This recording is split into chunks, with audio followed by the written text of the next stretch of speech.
A few moments later. Hai. Loh, Hai. Gengs, sekalian pada bosan gak sih di rumah aja? iya nih, bosan banget nih gua. Mau keluar nih dari rumah.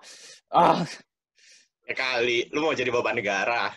gak apa-apa. Gak sih, bosen gitu gak sih? Tapi kalian kepikiran gak sih buat kita ngelakuin sesuatu gitu di tengah pandemi kayak gini? Gimana ya? Aku sebagai anak biologi, jujur sih nggak pengen diam gini aja. Kayak kemarin gitu kan, aku daftar relawan deteksi PCR gitu untuk COVID. Sekalian ngaplikasiin ilmu kita. Tapi gimana ya? Kayak yang diterima itu kebanyakan orang yang udah lulus, sedangkan mahasiswa kayak kita yang semangat kan kayak nggak dikasih tempat gitu. Jadi mungkin aku kepikiran untuk bikin edukasi ke masyarakat gitu sih. Kan sekarang ini banyak hoax-hoax yang beredar. Iya sih, prihatin banget sih ngelihat banyak hoax di masyarakat, di grup WA. Apa ya yang bisa kita lakukan? Wah, kalau gitu gimana kalau kita buat kajian aja, terutama nih, aku gemes banget tentang stigma suatu golongan masyarakat tentang konspirasi vaksin COVID. Kalian tahu gitu kan, padahal kan di pandemi ini vaksinlah yang emang paling kita butuhkan, bukannya malah bikin teori konspirasi yang bikin tambah panik. Wah, benar juga tuh. Benar. Bisa nih. Gas. Kita isi waktu. Gas yuk, gas. Oh, harus bikin rekor, bikin kajian cuma 5 detik, guys. Woi, ayo Oke. gengs. Ayo. Kita mulai hitung mundur ya. Ayo.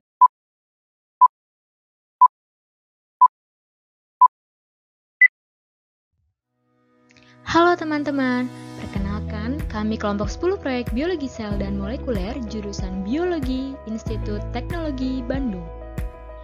Kami akan mencoba memberikan informasi mengenai pengaplikasian transformasi bakteri untuk produksi vaksin COVID-19.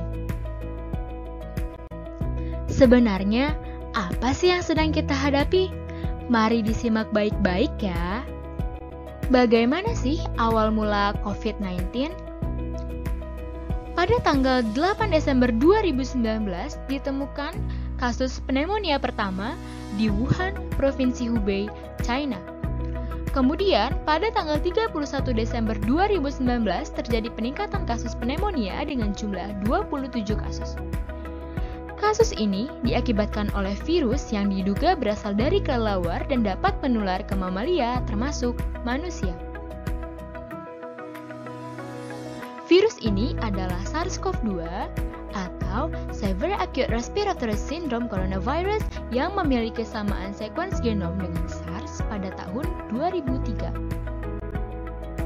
SARS-CoV-2 merupakan bagian dari famili Coronaviridae dan termasuk ke dalam genus Beta Coronavirus yang berdiameter 65 hingga 125 nanometer. Virus ini memiliki materi genetik berupa single-stranded RNA+, mulai dari 26 hingga 32 kilobasa. Mereka memiliki bentuk seperti mahkota. Bentuk mahkota ini disebabkan karena adanya spike protein atau protein S. Protein S dapat memediasi virus untuk berikatan dengan reseptor AC2 yang terdapat pada sel paru-paru.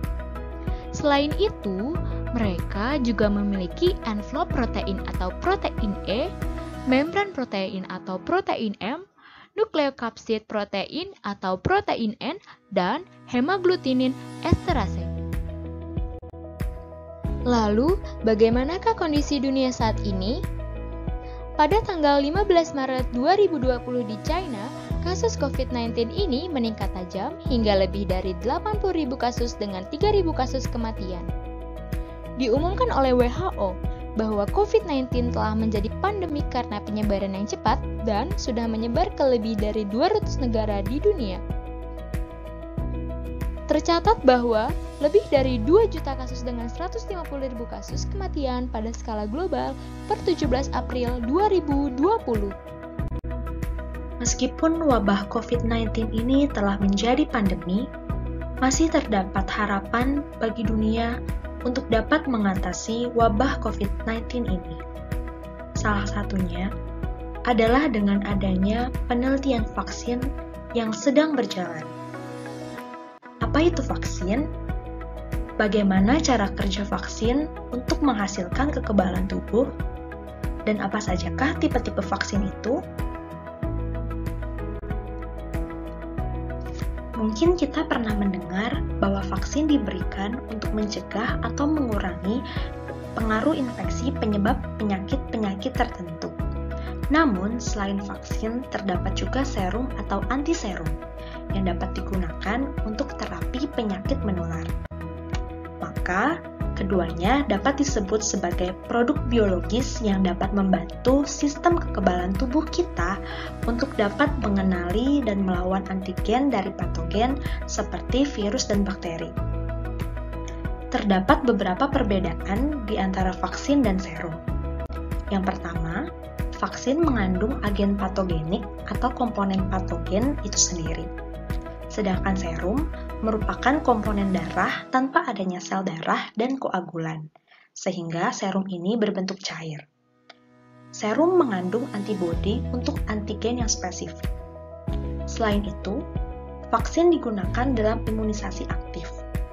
Artinya, antibodi diproduksi oleh tubuh itu sendiri.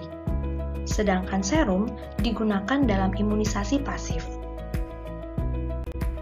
Vaksin untuk virus bekerja dengan prinsip yang sama seperti respon tubuh terhadap virus yang masuk ke dalam tubuh, dengan cara melatih sistem imun tubuh kita untuk mengenali dan memerangi virus tersebut. Untuk dapat memahami cara kerja vaksin, kita perlu mengetahui bagaimana cara kerja sistem imun tubuh kita. Ketika virus masuk ke dalam tubuh kita, virus tersebut akan bermultiplikasi dan menyerang sel, sehingga dapat menyebabkan infeksi. Vaksin bekerja dengan memimik infeksi ini. Saat infeksi terjadi, sistem kekebalan tubuh akan menggunakan alat perangnya untuk melawan infeksi tersebut, yaitu sel darah putih atau yang disebut juga dengan leukosit. Terdapat 3 jenis sel darah putih yang memiliki peran utama dalam melawan infeksi. Yang pertama adalah makrofag. Makrofag berperan untuk menelan dan mencerna virus, dan selanjutnya akan mentransmisikan informasi dari antigen virus ke limfosit. Selanjutnya, ada limfosit T yang berperan dalam mengenali dan menyerang sel-sel dalam tubuh yang terinfeksi. Dan yang terakhir, ada limfosit B, yang bersama dengan sel T helper menggunakan informasi dari antigen yang telah terkumpul untuk memproduksi antibodi. Sampai pada tahap ini, sel T dan sel B akan bertahan di dalam tubuh. Sehingga, apabila virus tersebut kembali masuk ke dalam tubuh orang yang telah diberi vaksin, sel T dan sel B ini akan merespon dengan cepat, sehingga tubuh tidak akan terkena penyakit yang disebabkan oleh virus tersebut. Secara umum, vaksin untuk virus terbagi menjadi 4 tipe. Yang pertama ada live attenuated vaccine. Vaksin ini terbuat dari virus hidup yang telah dilemahkan, sehingga diharapkan tidak akan menimbulkan penyakit karena tingkat virulensinya yang rendah. Yang kedua, ada inactivated vaccine. Vaksin ini terbuat dari virus utuh yang telah dimatikan dengan cara menghilangkan materi genetiknya, sehingga virus ini sudah tidak memiliki kemampuan untuk bereplikasi. Tapi dalam proses inaktivasinya, struktur epitop pada antigen tetap dipertahankan agar tetap dapat memicu sistem imun tubuh untuk bekerja. Terdapat kekurangan dari kedua vaksin ini. Pada live attenuated vaccine, pembuatan vaksin ini cukup sulit, dan karena virus masih hidup, kemungkinannya cukup tinggi bagi virus ini untuk memunculkan penyakit. Sedangkan kekurangan dari inactivated vaccine adalah ketidakmampuannya untuk membentuk imunitas jangka panjang. Selanjutnya ada subunit vaccine. Vaksin ini hanya terbuat dari suatu bagian kecil dari virus yang diketahui dapat dikenali oleh antibodi tubuh. Jika diibaratkan, bagian kecil subunit vaksin ini seperti tanda pengenal bagi virus yang berguna untuk mengidentifikasi virus oleh antibodi. Karena hanya mengandung antigen tanpa adanya virus utuh, vaksin ini aman digunakan dan tidak dapat menimbulkan penyakit. Yang terakhir adalah DNA or RNA vaccine.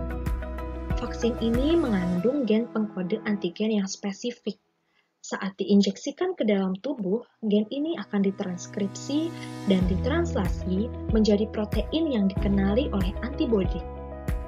Pada DNA vaksin, DNA terdapat dalam bentuk plasmid, sedangkan pada RNA vaksin, RNA terdapat dalam bentuk mRNA. Dua tipe vaksin terakhir ini, yaitu subunit dan DNA or RNA vaksin, merupakan tipe vaksin yang saat ini dikembangkan dengan pesat. Oleh karena itu, kita akan membahas lebih spesifik cara pembuatan kedua tipe vaksin ini pada bagian metodologi. Jadi, kita sudah tahu nih pahlawan kita yang sebenarnya adalah vaksin, di mana orang di luar sana juga mengatakan bahwa kita tidak akan bisa memerangi sepenuhnya dari COVID-19 ini tanpa kehadiran vaksin. Berarti, kita sekarang harus tahu dong bagaimana caranya dalam mencetak pahlawan kita ini. Pada bahasan selanjutnya, saya akan berfokus pada bagaimana pemanfaatan bakteri dan metode transformasi bakteri untuk memproduksi vaksin. Bahasannya juga dititik beratkan pada produksi subunit vaksin dan DNA atau RNA vaksin. Sebenarnya, apa sih transformasi bakteri itu? Transformasi bakteri merupakan proses pemindahan informasi genetik dari lingkungan luar ke bakteri yang kompeten atau siap untuk menerima gen asing, yang dapat menyebabkan perubahan pada karakteristik bakteri tersebut. Transformasi bakteri dapat dilakukan melalui dua cara, yaitu alami dan buatan. Pada transformasi alami, terjadi secara natural di alam, sehingga terjadi transfer gen horizontal antara individu bakteri. Hal ini berkaitan dengan peningkatan kelimpahan genetik di populasi bakteri tersebut. Sedangkan, seperti namanya, transformasi buatan memimik prinsip transformasi alami, namun dilakukan di laboratorium dengan tujuan tertentu. Ada dua tujuan nih yang biasanya dipakai, yaitu tujuan cloning dan ekspresi. Untuk tujuan cloning, vektor digunakan untuk memperbanyak informasi genetik. Sedangkan untuk tujuan ekspresi, vektornya didesain untuk mengekspresikan informasi genetik yang disisipkan menjadi protein. Karena fungsinya, bakteri bisa kita manfaatkan sebagai pabrik mini untuk vaksin. Bakteri yang direkayasa untuk membawa vektor ekspresi dapat membuat protein target yang kita inginkan sebagai antigen untuk vaksin. Dalam hal ini, bertujuan untuk produksi vaksin subunit. Sedangkan, yang membawa vektor cloning dapat digunakan untuk memperbanyak DNA yang kita buat untuk produksi vaksin DNA atau RNA sebelum akhirnya diinjeksikan ke pasien. Nah, sekarang kita berbicara agak serius nih ke metode transformasi bakteri untuk produksi vaksin subunit. Ini adalah outline dari metode pertama. Pada dasarnya, kita mempunyai perantara yang kita sebut sebagai virus-like particle atau VLP, yang akan didekorasi oleh antigen target kita, yaitu protein S. Untuk menghasilkan virus-like particle yang telah terdekorasi protein S. Apa sih itu virus-like particle? Virus-like particle atau VLP merupakan struktur yang terbentuk dari protein penyusun kapsid atau bagian luar dari suatu virus. VLP ini sering digunakan dalam aplikasi biologi molekuler karena menyerupai virus namun tidak bersifat infeksius karena sudah tidak memiliki materi genetik. Terutama dalam aplikasinya untuk pembuatan vaksin, VLP digunakan untuk media penghantaran bagian protein yang diduga merangsang respon imun, atau yang kita sebut dengan antigen. Nah, sebenarnya, kenapa sih kita harus menggunakan mediator VLP? Seperti yang dapat kita lihat di gambar, jika kita menautkan antigen target kita ke VLP, akan didapatkan aktivasi sistem imun yang lebih tinggi, yang menyebabkan produksi antibodi yang lebih banyak dengan durasi sirkulasi yang lebih panjang, dibandingkan dengan kita menggunakan hanya antigen bebas. Seperti yang telah dijelaskan pada outline, produksi vaksin subunit kita awali dari metode produksi VLP, yang dalam hal ini kita gunakan jenis Q-beta VLP. Awalnya, dilakukan ligasi sekuens kapsid dari vaga Q-beta ke vektor PGEM spycatcher AP205CP3. Konstruk ini akan memproduksi spycatcher VLP. Lalu, dilakukan pembuatan sel kompeten E. coli BL21BE3 menggunakan buffer CCMB80 yang bertujuan untuk membuat membran sel menjadi negatif. Lalu, dilakukan transformasi plasmid rekombinan ke bakteri E. coli BL21DE3 yang telah kompeten dengan metode heat shock. Selanjutnya, diseleksi bakteri yang membawa plasmid rekombinan dengan metode penapisan antibiotik. Bakteri yang tumbuh pada agar antibiotik ditumbuhkan lebih lanjut lagi dalam kultur untuk ekspresi protein. Lalu, protein lisat dipanen dan dilakukan pemurnian terhadap target kita, yaitu Q-beta VLP dengan metode kromatografi. Setelah VLP diproduksi, kita juga perlu memproduksi antigen target kita, yaitu S-protein. Prinsip awalnya sama. Dilakukan ligasi sekuens S-protein dari SARS-CoV-2 yang telah mengandung spike tag ke vektor PAT42T+ untuk membentuk plasmid rekombinan. Lalu, dilakukan pembuatan sel kompeten E. coli BL21DE3 menggunakan buffer CCMB80.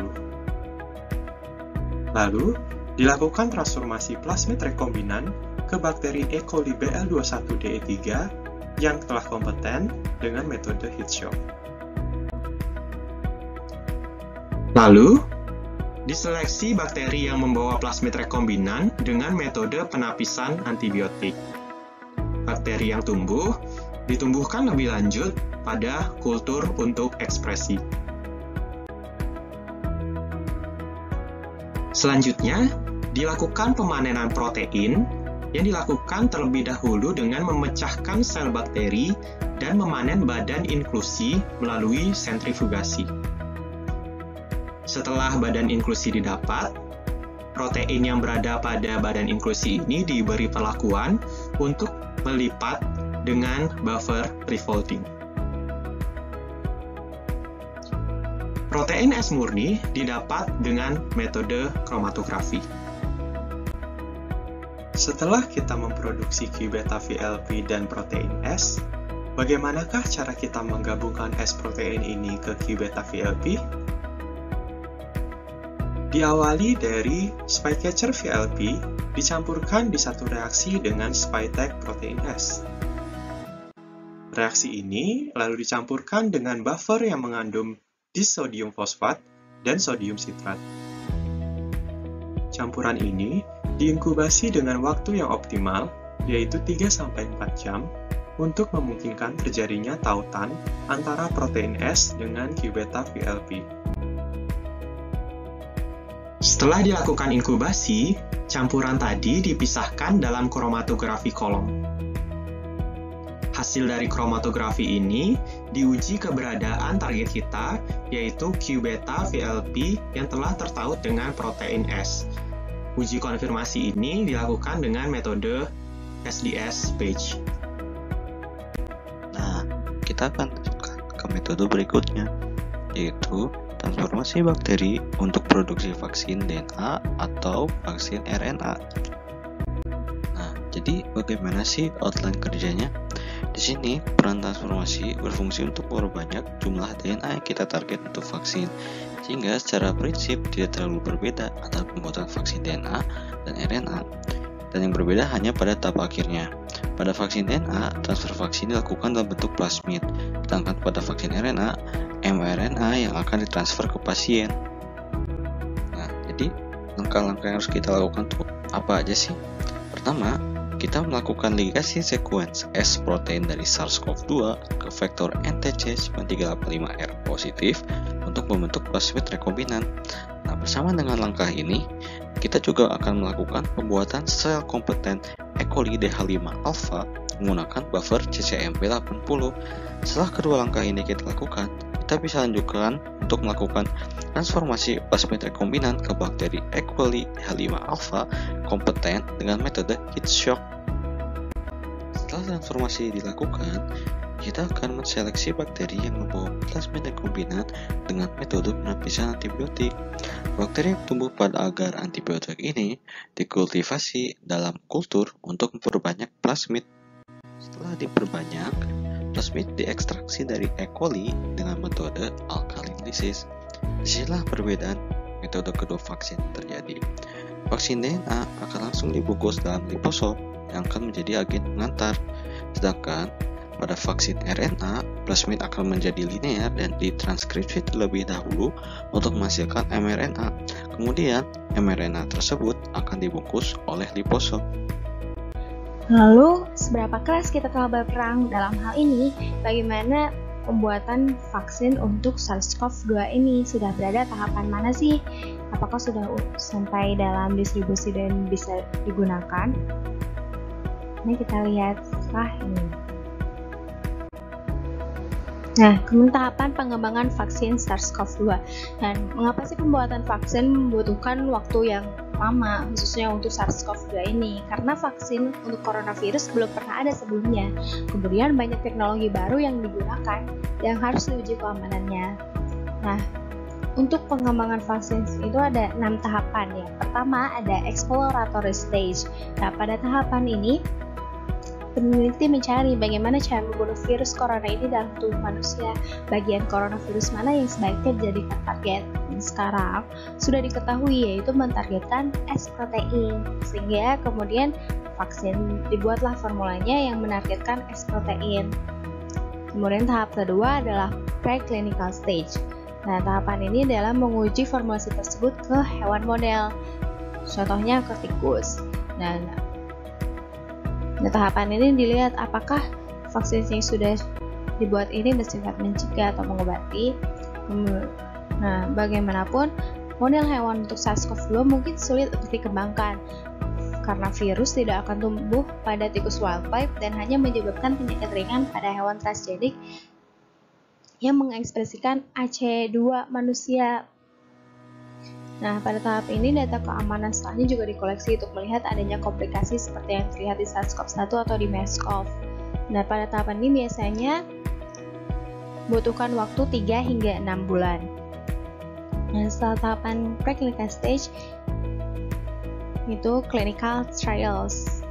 Nah, clinical trials ini menguji langsung ke manusia dan tahapan awal atau batch awal vaksin telah diproduksi dengan kualitas CGMP atau Current Good Manufacturing Practice.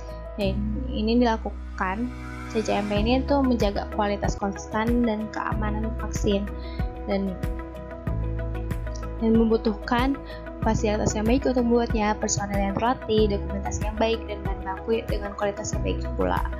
Nah, ada 3 fase untuk clinical trials.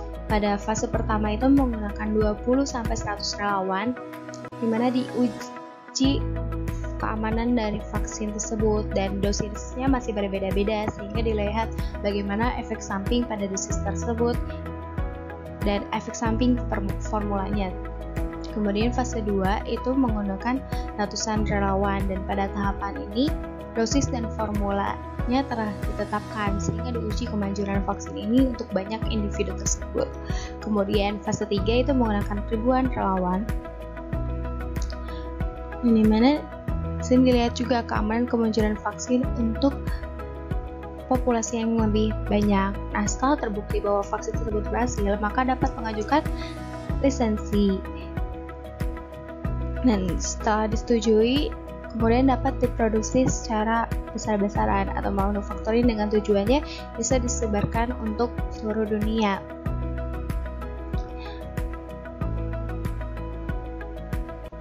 Dan untuk pendistribusian dan vaksinasi populasi dengan proporsi yang besar itu biasanya membutuhkan waktu yang berminggu-minggu, sehingga berdasarkan penjelasan tersebut secara realistis vaksin mungkinan belum ada hingga 1 tahun ke depan. Nah, lalu untuk sekarang udah berapa sih kandidat vaksin COVID-19 di seluruh dunia?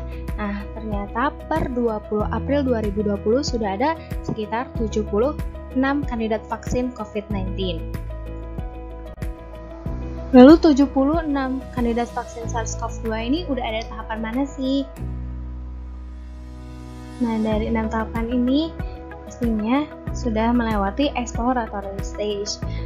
Nah, ternyata udah ada juga nih yang mencapai preclinical stage, banyak 71 kandidat vaksin. Dan ternyata sudah ada juga yang mencapai clinical trials, di mana di fase 1 sudah ada 4 kandidat vaksin, yaitu yang berasal dari Sinovac dengan tipe vaksinnya inactivated, kemudian dari Inovio Pharmaceuticals dengan tipe vaksinnya adalah DNA plasmid vaccine with electroporation device, kemudian dari Moderna dengan tipe vaksinnya adalah mRNA, kemudian dari Beijing Institute of Biological Product atau Wuhan yang bekerja sama dengan Wuhan Institute of Biological Product dengan tipe vaksinnya adalah inactivated.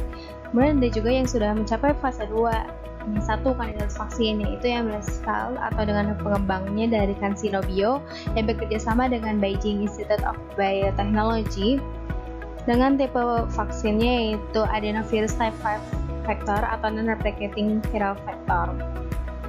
Nah, karena masih berada di tahapan 1 dan 2, vaksin-vaksin tersebut belum bisa diproduksi dan didistribusikan secara massal. Dan kemudian untuk transformasi bakteri sebagai metode untuk produksi vaksin COVID-19 ini belum dilakukan, sehingga inovasi ini dapat dikembangkan untuk penelitian produksi vaksin COVID-19.